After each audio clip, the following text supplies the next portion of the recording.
ওম শান্তি। আজ 14/11/2023 প্রাতঃ মুরলি। বাবা আজ বলেছেন, মিষ্টি বাচ্চারা, মানবকে দেবতায় পরিণত করার সেবায় বিঘ্ন তো অবশ্যই পড়বে। তোমাদের কষ্ট সহ্য করেও এই সেবায় তৎপর থাকতে হবে, দয়ালু হতে হবে। আজকের প্রশ্ন, অন্তিম জন্মের স্মৃতি যার থাকে তার লক্ষণ কি হবে? উত্তর, তাদের বুদ্ধিতে থাকবে যে এই দুনিয়ায় আর জন্ম নিতে হবে না এবং না তো অন্যকে জন্ম দিতে হবে। এই দুনিয়া হলো পাপ আত্মাদের দুনিয়া, এর বৃদ্ধি আর চাই না। এই দুনিয়ার বিনাশ নিশ্চিত। আমরা এই পুরানো বস্ত্র ত্যাগ করে নিজের ঘরে ফিরে যাব। এখন নাটক সম্পূর্ণ হয়েছে। আজকের গীত নতুন প্রজন্মের কুড়ি। ওম শান্তি। বাবা বসে বাচ্চাদের বোঝাচ্ছেন যে বাচ্চারা, সকলের জ্যোতি জাগ্রত করতে হবে তোমাদের। এই কথাটি তোমাদের বুদ্ধিতে আছে। বাবারও অসীম জগতের ভাবনা থাকে যে সকল মানুষকে তাদের মুক্তির পথ বলে দেওয়া। বাবা আসেন বাচ্চাদের সার্ভিস করতে, দুঃখ থেকে মুক্ত করতে। মানুষ বুঝতে পারে না যে এখন দুঃখ আছে তো সুখেরও কোনো স্থান আছে, সে কথা জানে না। শাস্ত্রে সুখের স্থানকেও দুঃখের স্থান বানিয়ে দিয়েছে। বাবা হলেন দয়ালু। মানুষ তো এই কথাও জানে না যে আমরা দুঃখে আছি, কারণ সুখের এবং সুখদাতার পরিচয় জানা নেই। এই সব হলো ড্রামার ভবিতব্য। সুখ কাকে বলে, দুঃখ কাকে বলে, সেসব জানা নেই। ঈশ্বরের উদ্দেশ্যে বলেন যে তিনি সুখ দুঃখ প্রদান করেন, অর্থাৎ ওনার নামে কলঙ্ক লাগায়। ঈশ্বর পিতা তার পরিচয় জানে না। বাবা বলেন, আমি বাচ্চাদের কেবল সুখ প্রদান করি। তোমরা এখন জানো বাবা এসেছেন পতিতদের পবিত্র বানাতে। বলেন, আমি সবাইকে নিয়ে যাব সুইট হোম, অর্থাৎ পরম ধামে। সেই সুইট হোম হলো পবিত্র। সেখানে কোনো পতিত আত্মা থাকে না।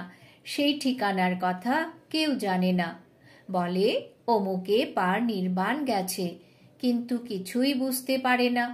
বুদ্ধ পার নির্বাণ গেছেন তো নিশ্চয়ই সেখানকার নিবাসী ছিলেন, সেখানেই গেছেন। আচ্ছা, তিনি তো গেছেন, বাকিরা সবাই কিভাবে যাবে? সাথে কাউকে তো নিয়ে যাননি। বাস্তবে কেউ যায় না। সেই জন্য সবাই পতিত পাবনকে স্মরণ করে। পাবন দুনিয়া হলো দুটো, একটি মুক্তিধাম, দ্বিতীয়টি হলো জীবন মুক্তিধাম, শিবপুরী এবং বিষ্ণুপুরী। এটা হলো রাবণপুরী। পরমপিতা পরমাত্মাকে রামও বলা হয়, রাম রাজ্য বলা হয়। তো বুদ্ধি পরমাত্মার দিকে চলে যায়। মানুষকে তো পরমাত্মা রূপে সবাই বিশ্বাস করবে না, অতএব তোমাদের দয়া অনুভব হয়, কষ্ট তো সহ্য করতে হয়। বাবা বলেন, মিষ্টি বাচ্চারা, মানুষকে দেবতা বানাতে এই জ্ঞান যজ্ঞে বাধা বিঘ্ন সৃষ্টি হবেই। গীতার ভগবান কটু কথা শুনিয়েছিলেন কিনা? কটু কথা ওনাকেও এবং তোমাদেরও শুনতে হয়। বলা হয় কিনা, ইনি চতুর্থীর চন্দ্রমা দর্শন করেছিলেন। হয়তো বলা হয় গণেশ চতুর্থীর দিন চাঁদের আলো তাকালে দোষ লাগে। এই সব হলো পুরাতন কাহিনী। দুনিয়ায় কত কত আবর্জনা রয়েছে। মানুষ কি না খায়, পশু হত্যা করে, কি কি করে। বাবা এসে এই সব থেকে মুক্তি প্রদান করেন। দুনিয়ায় কত মারামারি আছে, তোমাদের জন্যে বাবা কত সহজ করে দেন। বাবা বলেন যে তোমরা শুধু আমায় স্মরণ করো, তাহলে বিকর্ম বিনাশ হয়ে যাবে। সবাইকে একটি কথাই বোঝাও। বাবা বলেন, নিজের শান্তিধাম ও সুখধামকে স্মরণ করো। তোমরা হলে বাস্তবে সেখানকার বাসিন্দা। সন্ন্যাসীরাও সেখানকার পথ বলে দেন। যদি একজন নির্বাণধাম গেছেন, তাহলে অন্যদের নিয়ে যাবেন কিভাবে? তাদের কে নিয়ে যাবে? ধরো বুদ্ধ নির্বাণ ধাম গেছেন, ওনার বৌদ্ধিজন তো এখানে বসে আছে, তাদেরও ফেরত নিয়ে যাক, তাই না? গায়নও আছে, যারা পয়গম্বর বা ধর্মাত্মা সবার আত্মা এখানে আছে, অর্থাৎ কোনো না কোনো শরীরে আছে, তবুও মহিমা গাইতেই থাকে। আচ্ছা, ধর্ম স্থাপন করে তো গেছেন, তারপরে কি হয়েছে? মুক্তিতে যাওয়ার জন্যে মানুষ কত চেষ্টা করে। উনি তো এই জপ তপ তীর্থ ইত্যাদি শেখাননি। বাবা বলেন, আমি আসি সবার গতি সদ্গতি করতে, সবাইকে ফিরিয়ে নিয়ে যেতে। সত্যযুগে আছে জীবন মুক্তি, একটাই ধর্ম সেখানে, বাকি সব আত্মাদের ফিরিয়ে নিয়ে যায়। তোমরা জানো বাবা হলেন বাগবান, অর্থাৎ বাগানের মালিক, আমরা সবাই হলাম মালি। মাম্মা, বাবা এবং সব বাচ্চারা মালি রূপে বীজ বপন করতেই থাকে। চারা বের হলে মায়ার ঝড় আসে, অনেক প্রকারের ঝড় আসে। এ হলো মায়ার বিঘ্ন। ঝড় উঠলে জিজ্ঞাসা করা উচিত যে, বাবা, এর জন্য কি করা উচিত? শ্রীমত প্রদান করেন বাবা। ঝড় তো আসবেই। নম্বর 1 হলো দেহ অভিমান।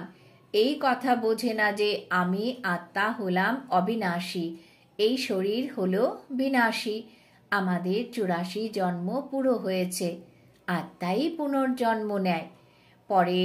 পর এক শরীর ত্যাগ করে দ্বিতীয় শরীর গ্রহণ করা হলো আত্মার কাজ।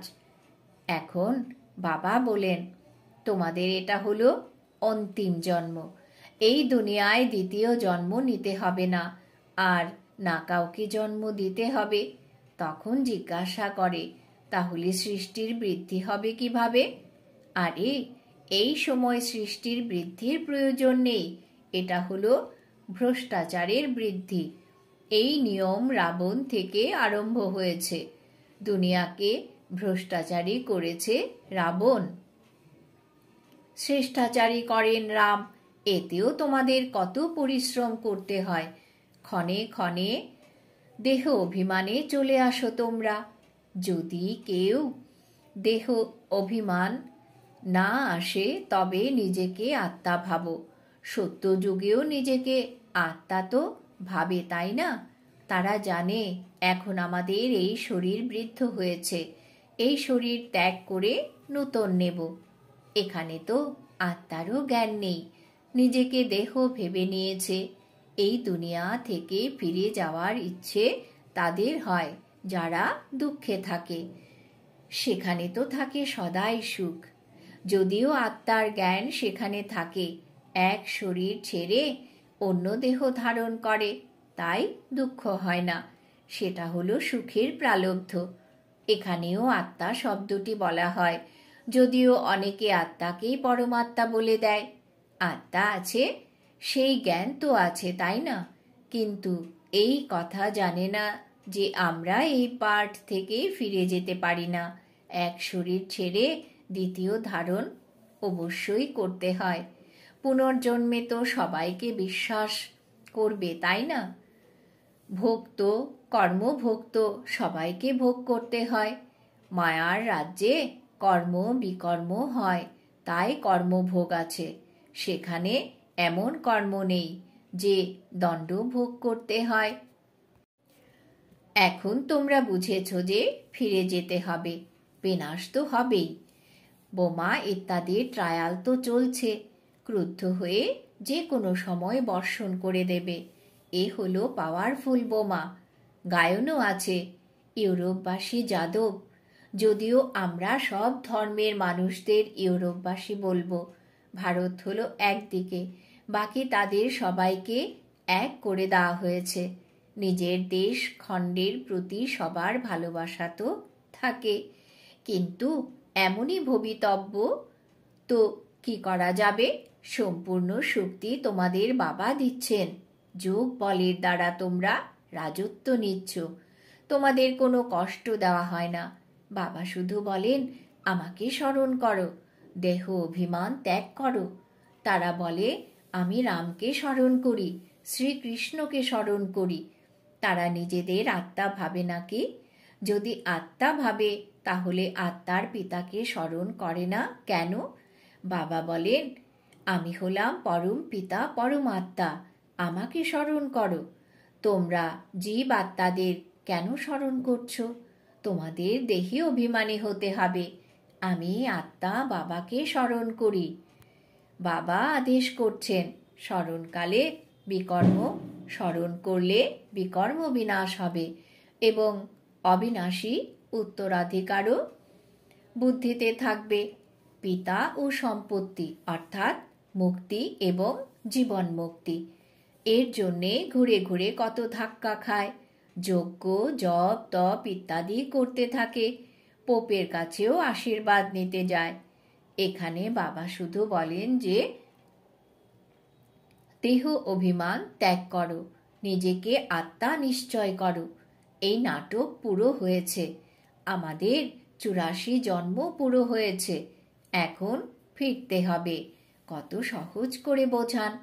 গৃহস্থে থেকে বুদ্ধিতে এই কথাটি রাখো। যেমন নাটক পুরো হলে বোঝা যায় আর 15 মিনিট বাকি আছে, এখন সিন শেষ হবে। অ্যাক্টররা বুঝতে পারে আমরা এই বস্ত্র ত্যাগ করে ঘরে ফিরব। এখন সবাইকে ফিরে যেতে হবে। নিজের সঙ্গে এমন কথা বলা উচিত। কত সময় আমরা দুঃখের পাঠ করেছি সেসব জানা আছে। এখন বাবা বলছেন আমাকে স্মরণ করো, দুনিয়ার কি কি হচ্ছে সেসব কিছু ভুলে যাও। এই সব কিছু শেষ হয়ে যাবে, এখন ফিরে যেতে হবে। তারা ভাবে যে কলিযুগ এখনো 40,000 বছর চলবে। একে বলে ঘোর অন্ধকার। পিতার পরিচয় নেই। জ্ঞান মানেই পিতার পরিচয়, অজ্ঞান মানে পিতৃ পরিচয়হীন, অর্থাৎ ঘোর অন্ধকারে আছে। এখন তোমরা আছো ঘোর আলোয়, নম্বর অনুযায়ী, পুরুষার্থ অনুসারে। এখন রাত পূর্ণ হবে, সে সময় আমরা ফিরে যাই। আজ ব্রহ্মার রাত, কাল হবে ব্রহ্মার দিন। পরিবর্তন হতে একটু সময় তো লাগবে, তাই না? তোমরা জানো এখন আমরা মৃত্যু লোকে আছি, কাল অমর লোকে থাকব। প্রথমে তো ফিরে যেতে হবে, এমন ভাবেই 84 জন্মের চক্র পরিক্রমা করে। এই পরিক্রমা থামে না। বাবা বলেন, তোমরা কতবার আমার সঙ্গে সাক্ষাৎকার করেছ? বাচ্চারা বলে যে অনেকবার। তোমাদের 84 জন্মের চক্র পুরো হয়, তখন সবার পুরো হবে। একেই বলা হয় জ্ঞান। জ্ঞান প্রদানকারী হলেন জ্ঞান সাগর, পরমপিতা পরমাত্মা, পতিত পাবন। তোমরা জিজ্ঞাসা করতে পারো পতিত পাবন কাকে বলা হয়? ভগবান তো নিরাকারকে বলা হয়, তাহলে তোমরা রঘুপতি, রাঘব, রাজারাম কেন বলো? আত্মাদের পিতা তো হলেন নিরাকার। বোঝানোর জন্যে যুক্তি চাই। দিন দিন তোমাদের উন্নতি হতে থাকবে, কারণ গুহ্য জ্ঞান প্রাপ্ত করছো তোমরা। বোঝানোর জন্য শুধু অল্পকেই নাও, অল্পকেই ভুলে তো অনাথ হয়েছ, দুঃখী হয়েছ। একের দ্বারা একমাত্র বাবাকে জানলে তোমরা 21 জন্মের জন্যে সুখী হয়ে যাও। এ হলো জ্ঞান, ওটা হলো অজ্ঞান। যারা বলে পরমাত্মা হলেন সর্বব্যাপী, আরে তিনি তো হলেন বাবা। বাবা বলেন তোমাদের মধ্যে ভূত রয়েছে সর্বব্যাপী।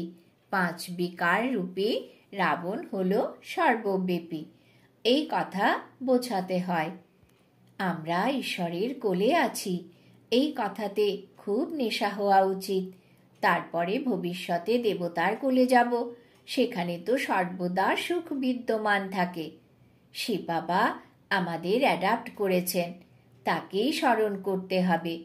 নিজের এবং অন্যদের কল্যাণ করতে হবে, তবেই রাজত্ব প্রাপ্ত হবে। এইসব খুব ভালো বোঝার বিষয়। শিব বাবা হলেন নিরাকার, আমরা আত্মারাও হলাম নিরাকার। সেখানে আমরা অশরীরী দেহহীন ছিলাম। বাবা হলেন সর্বদা অশরীরী।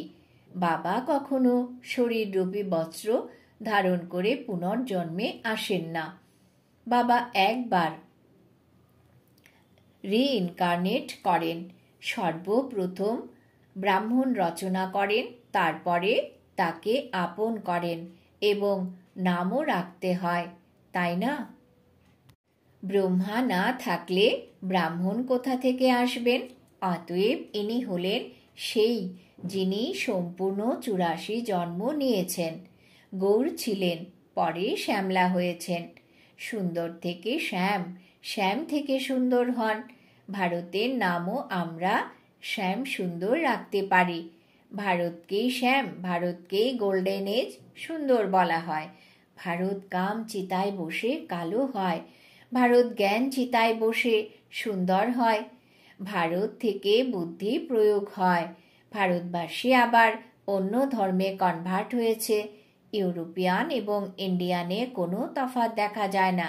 সেখানে গিয়ে বিবাহ বন্ধনে আবদ্ধ হয়ে খ্রিস্টান হয়ে যায়।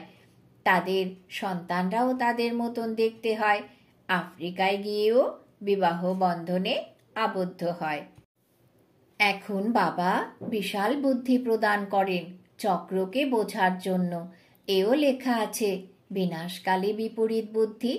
যাদব ও কৌরব প্রীতি রাখেনি, যারা প্রীতি রেখেছে তাদের বিজয় হয়েছে। বিপরীত বুদ্ধি বলা হয় শত্রুকে। বাবা বলেন, এই সময় সবাই হলো একে অপরের শত্রু। বাবাকে সর্বব্যাপী বলে, কুকথা বলে বা জনম মরণহীন বলে দেয়। তার কোনো নাম রূপ নেই। ও গডফাদারও বলে। সাক্ষাৎকারও হয় আত্মা ও পরমাত্মার। আত্মা ও পরমাত্মার মধ্যে কোনো তফাৎ থাকে না। বাকি নম্বর অনুযায়ী শক্তিতে কম বেশি হয়েই থাকে। মানুষ যদিও মানুষ, কিন্তু তাতেও পদমর্যাদা তো থাকেই। বুদ্ধির তফাৎ হয়। জ্ঞান সাগর তোমাদের জ্ঞান প্রদান করছেন, তাই ওনাকে স্মরণ করো। অন্তিমে তোমাদের ওই অবস্থা হবে। অমৃত বেলায় স্মরণ করে সুখ অনুভব করো। শুয়ে থাকলেও ঘুম যেন না আসে। নিজের দৃঢ় চেষ্টায় বসা উচিত। পরিশ্রম আছে। বৈদ্যরা ওষুধ দেয় অমৃত বেলার জন্য, এটাও হলো ঔষধ। রচয়িতা বাবা ব্রহ্মার দ্বারা ব্রাহ্মণ রচনা করে পড়ান। এই কথা সবাইকে বোঝাতে হবে। আচ্ছা, মিষ্টি মিষ্টি হারানিধি বাচ্চাদের প্রতি মাতা পিতা বাপ দাদার স্মরণের স্নেহ সুমন আর সুপ্রভাত। আত্মাদের পিতা ওনার আত্মারূপী বাচ্চাদেরকে জানাচ্ছেন নমস্কার। আমরা আত্মারূপী বাচ্চারা আমাদের মাতা পিতা বাপ দাদাকে জানাই স্মরণের স্নেহ সুমন, সুপ্রভাত, নমস্কার। ধারণার জন্য মুখ্য সার। 1 নম্বর, আমি ঈশ্বরের কোলে স্থান পেয়েছি, তারপরে দেবতাদের কোলে যাব। এই রুহানি নেশায় থাকতে হবে। নিজের এবং অন্যদের কল্যাণ করতে হবে। 2 নম্বর, অমৃত বেলায় উঠে জ্ঞান সাগরের জ্ঞানের মনন করতে হবে। একের অব্যভিচারী স্মরণে থাকতে হবে। দেহ অভিমান ত্যাগ করে নিজেকে আত্মা নিশ্চয় করতে হবে। বরদান। অমৃত বেলার থেকে রাত পর্যন্ত বিধিপূর্বক স্মরণে থেকে প্রতিটি কর্ম করে থাকা সিদ্ধির স্বরূপ ভব। অমৃত বেলার থেকে রাত পর্যন্ত বিধিপূর্বক স্মরণে থেকে প্রতিটি কর্ম করে থাকা সিদ্ধির স্বরূপ ভব। ব্যাখ্যা। অমৃত বেলার থেকে রাত পর্যন্ত যে কর্মই করো বিধিপূর্বক স্মরণ করে করো, তবে প্রতিটি কর্মের সিদ্ধি প্রাপ্ত হবে। সব থেকে বড়র থেকে বড় সিদ্ধি হল প্রত্যক্ষ ফলের রূপে অতীন্দ্রিয় সুখের অনুভব হওয়া। সদা সুখের তরঙ্গে, খুশির তরঙ্গে তরঙ্গায়িত হতে থাকবে। সুতরাং এই প্রত্যক্ষ ফলও প্রাপ্ত হয় আর তারপর ভবিষ্যতের ফলও প্রাপ্ত হয়। এই সময়ের প্রত্যক্ষ ফল ভবিষ্যতের অনেক জন্মের ফলের থেকে শ্রেষ্ঠ। এখনই এখনই করলে এখনই এখনই পেলে। একেই বলা হয় প্রত্যক্ষ ফল। স্লোগান: নিজেকে নিমিত্ত মনে করে কর্ম করো, তবে ডিটাচ আর প্রিয় থাকবে, আমিত্ব ভাব আসতে পারবে না। নিজেকে নিমিত্ত মনে করে কর্ম করো, তবে ডিটাচ আর প্রিয় থাকবে, আমিত্ব ভাব আসতে পারবে না। আজকের সমান আমি নিমিত্ত আত্মা। ওম শান্তি।